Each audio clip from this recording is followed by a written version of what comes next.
Ciao tutti! I am so excited for you to join me on this journey of gratitude stories, where I gather stories of others who have had gratitude expressed face to face, how it's made a difference in their life.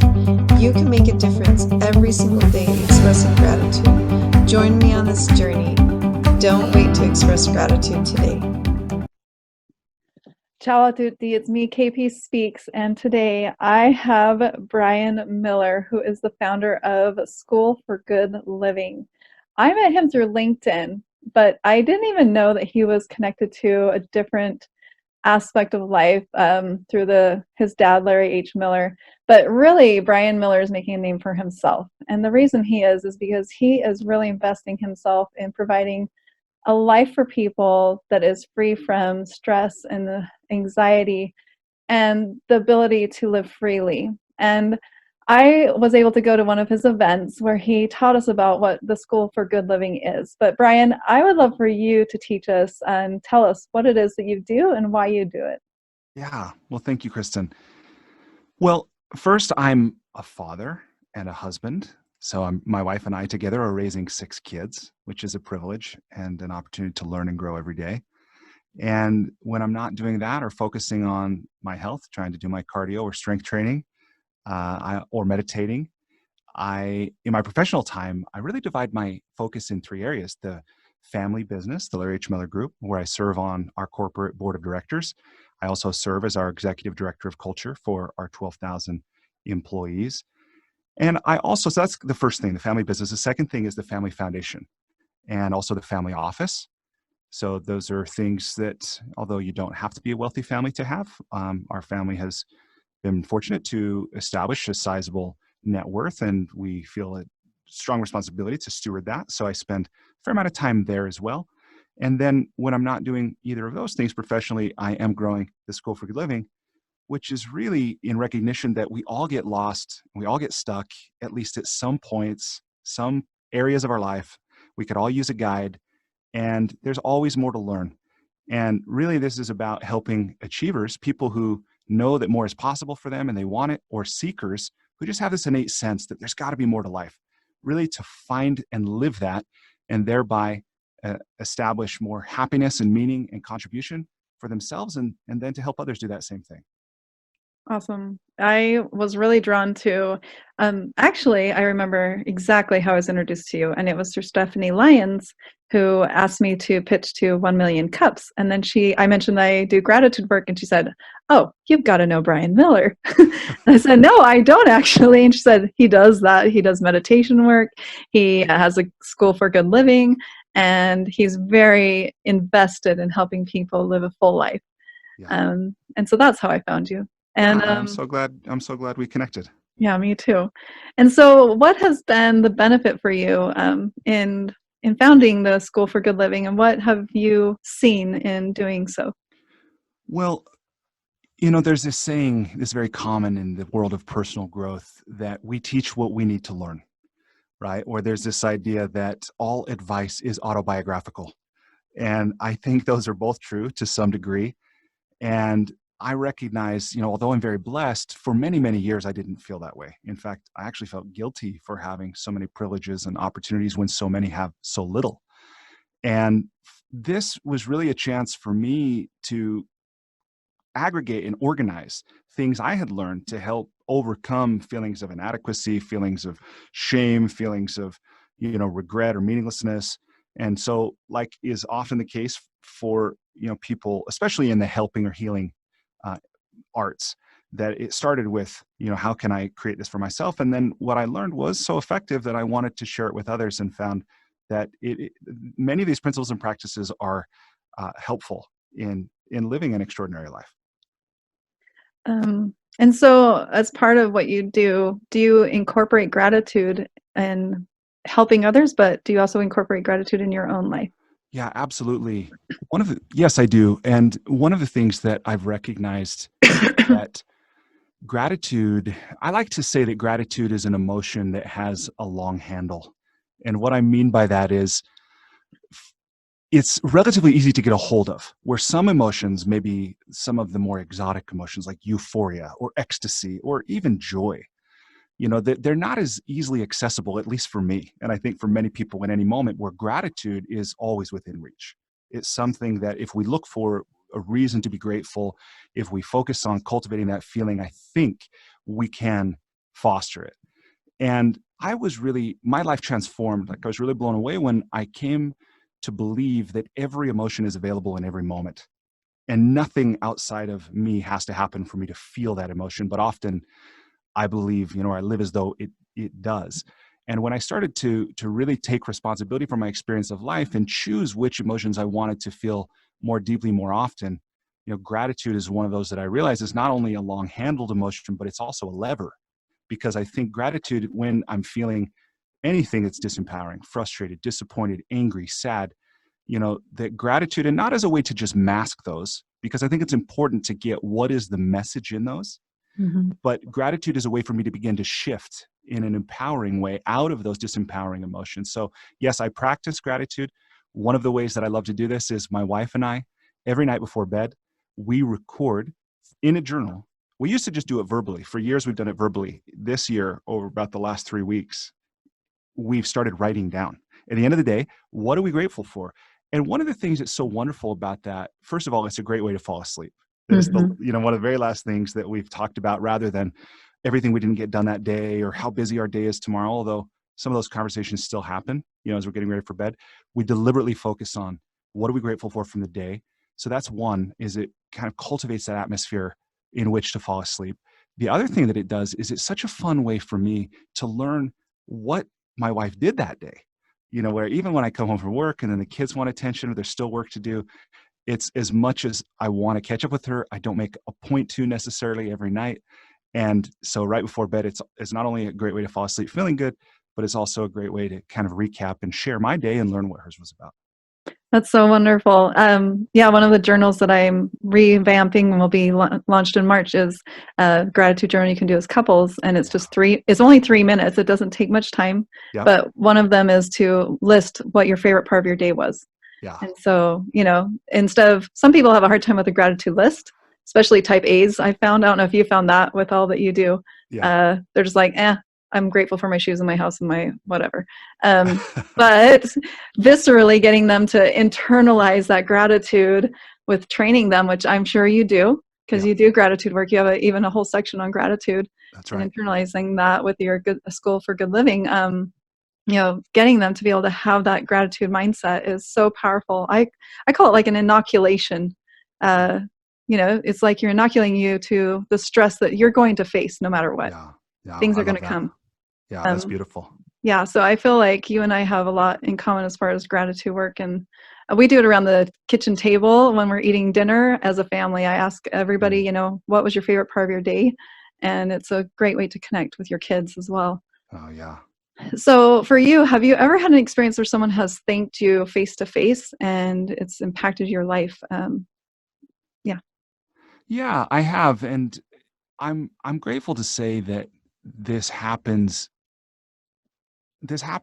often when I do a training program or workshop, that afterwards someone will come up, and it's more for me even than the words they say. I don't know that I would say the energy, but maybe the look on their face or the tone in their voice, that they share a breakthrough they had, an insight, a commitment they made, something. And I know what that's like, because I've been the one, who's been grateful to a teacher. And that's very fulfilling for me to be able to have that. And I do live trainings, a few times a year, and then I have an online program that I offer year round. And so I'm fortunate. And honestly, it's part of the reason that I chose to do this work is I love that. I love connecting with people. I love serving people. I love learning and growing. So definitely I've had opportunities where people have come up and shared their gratitude with me, and it's made a huge difference. It's why I continue doing this. Can you think of a specific instance that comes to mind? Yeah, I think about one friend. I like to say there's only two kinds of people in the world. There's friends and people I haven't met yet. And so this friend, when I met him, he came up to me after a speaking event, and where I had spoken, and I had shared in my speaking about the meaninglessness that I had felt for years. And even to the point that I had suicide attempts and been in some pretty dark places. And after I spoke, he came to me, and again, I don't remember exactly the words he said, but it was basically, I totally empathize with what you said. In fact, I'm there right now. Mhm. And I was like, oh man, that sucks. On the one hand, it's like, that sucks. I'm sorry, but thanks for coming up. So he's participated in both the coach training program I've done and the coaching program I've done.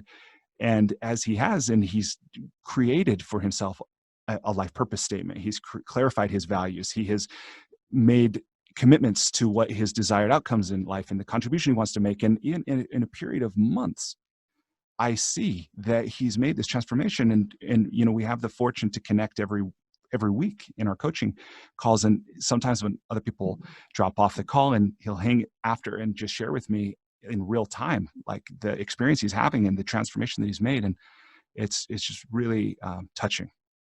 That's so awesome. Yeah. Okay, so our last question for you is, if you could have anybody in the universe with you to thank in person right now, who would it be, and what would you say to them? I would choose my dad, and he passed, it's going to be 11 years next month. And I did have the chance to thank him before he died, which is, how do you thank a parent, first of all, but someone who's given me, so much opportunity, so many other blessings. And what I would say if he were here now is, I would say that I'm very grateful for what you've given me, starting with the gift of life and the example that you are, and the opportunities and resources and advantages, that you have given me.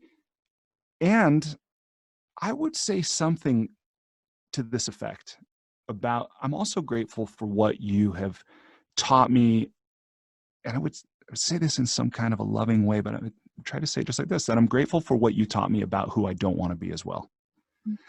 And about the kind of person that I'm now committed to being, because I've seen through your example that I want to be healthy, that I want to be deeply connected to a spiritual source at all times, that I want to not only be generous, with my means, but also with my spirit. And not to say that he wasn't, but there were times, I think, where he was so focused. So I would say that I'm getting off a little bit, but I would say thank you for everything you've given me, the example you've been of both how I want to be and how I don't want to be. Okay. And I just want to know if you have any advice for anyone that's listening or watching. Yeah, so two things come up, if I'll relate these briefly. The first one is, my experience with gratitude is that it's sometimes the attempt to practice gratitude can actually, I think it can have the effect for some people sometimes of making them feel like a pile of crap. Mm-hmm. I know it has for me. Like, I am so freaking fortunate, but I feel terrible. What the heck is wrong with me? Okay. Or something like that. And so to anybody that is in that situation of saying, well, especially this might be people dealing with a depression or some other issue, maybe they have a history of trauma or abuse or something else is going on, that, that maybe there's an addiction. And sometimes it's not as simple as just saying, well, just focus on what you're grateful for to shift your whole experience of life. That I would invite people to honor that, to just be with that without judgment. And that there's a lesson and a message there somewhere, that every emotion is given us, I believe, to help us understand something. So that might involve work with a therapist, or work with a coach, work on your own, work with another spiritual counselor, or conversation with a friend. But I would, again, just honor wherever you are and not make it wrong to feel whatever you feel. So that's the first thing. The second thing is, if I may, I'm not sure where we are on time, but if I can maybe just take 90 seconds to do this kind of a gratitude process. Absolutely. Does that work? So Yes. What I would invite anyone listening to do, or watching, I suppose, if there's a video, is, first of all, if it's, if you're not driving or you're not at the gym lifting weights, if it's, if it's convenient and safe to do so, that I would invite you to close your eyes and to just settle in for a moment with your weight on the chair, assuming you're sitting. You might be lying, you might even be standing, whatever. And it's fine, however you are. But as you settle in and you close your eyes, and to just feel the weight of gravity pulling on you wherever your body is making contact with the earth or the floor or your chair, whatever it is. And as you feel that, recognize the likelihood that you have been inside your intellect, inside your mind, as you followed this conversation, as you tried to understand, comprehend, relate. And understand that your intelligence, although it's an important part of you, it's only one part of you. That who you are is so much greater than anything you could ever conceive or hold in your mind. Any title, any position, any description, any job, any responsibility you have, that who you are is so much more. And as you do, and you recognize how much you might have been inside your mind, also recognize how much you might live inside the mind from day to day, moment to moment. If you're like me, you might even be addicted to thinking, not even realizing there's another way of being. And as you do that and you settle in, you get in tune with your body, feeling the weight of gravity, wherever your body is making contact with the floor, the chair, or whatever. Just check in with your body. See if there's any tension, any tightness anywhere in you. And again, if there is, it's fine, but just notice. And if it feels possible or you're willing, just release it. Just relax it. See if you can look at it with what might be called unconditional positive regard. And then from there, just see if there's any way in which you can deepen your breath for just a moment.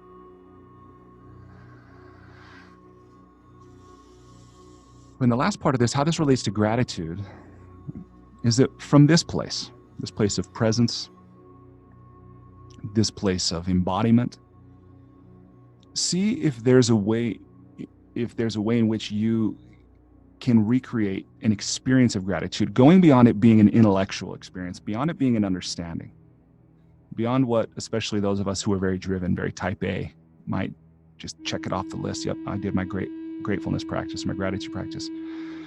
Rather, even than picking something big, just pick something that for you might consider small.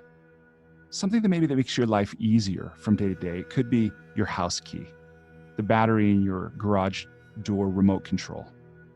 It could be the flowers next to your front door. Something that maybe you don't notice until it's not as you want it to be. We're not talking necessarily about life or your parents or your kids. I mean, those are all wonderful, but see if you can pick something, again, that is maybe so insignificant you never even thought about it. But if you did right now, the ink in your pen, the fact the lights turn on when you flip a switch, something like that that's little, but maybe not so little. And as you focus on that for just a moment, see if you can see what there is about that for which you're grateful. What does it make possible? Does that ink make it possible for you to communicate your feelings and your intentions to someone? The light makes it possible for you to do your work, after the sun is set? Does that flower by your door beautify your home, your neighborhood in some way? But what is it? And as much as you might think about what it is, just see if you can feel about what it is about that relatively small thing for which you're grateful. And recognize that in any communication, there's the content, but there's also the energy. And what I'm inviting you to attempt to access here is the energy of gratitude, the feeling of gratitude beyond the form in which the subject of your gratitude takes place. And with that, I know we might have come back up into the mind, is just again to take a breath and see if you settle into your body for just a moment,